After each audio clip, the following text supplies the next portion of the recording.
มันมากระเว้นมานี่ข้างมากอยู่ว่าไหนตั้ม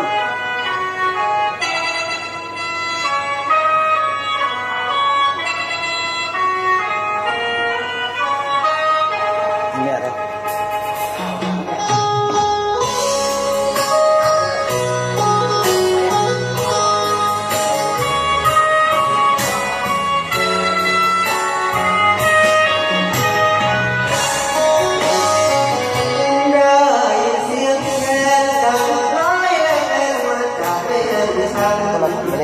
ไอ้น้องพักอยู่ตรงนั้น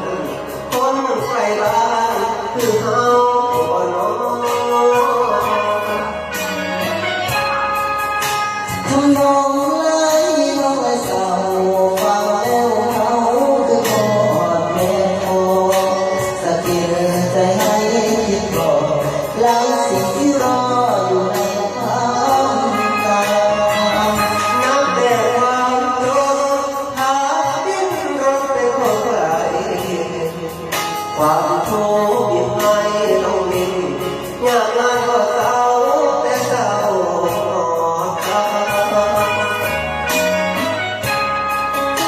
มาไกลแล้วที่ติดต่อ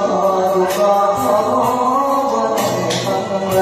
ำคืนนี้วันแค่ให้ถามว่าเดินทางเมื่อบ้านแล้วบ้าง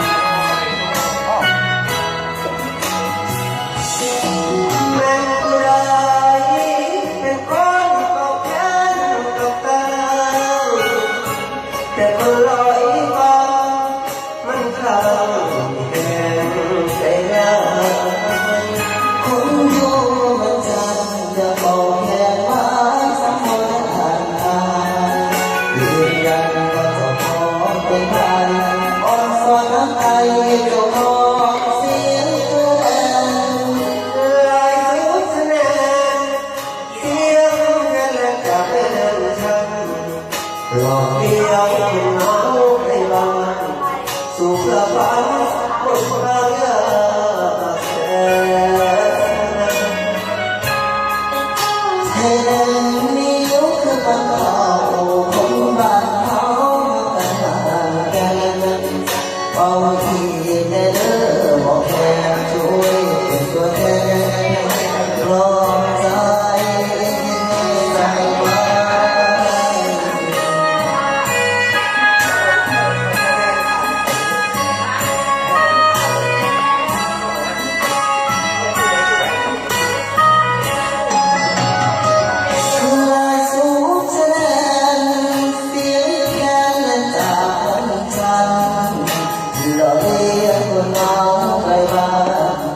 สู่ความฝันบนทาง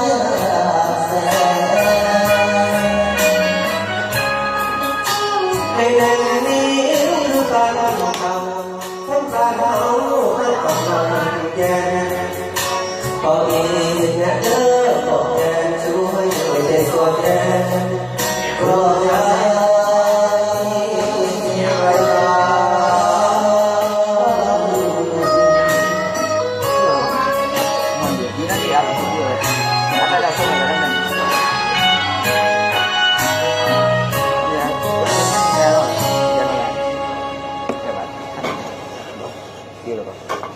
บนเดินยาบุญไปแล้วไปแล้วก็ไกลไปไม่ได้ลองเลยดีตั้งคนครับ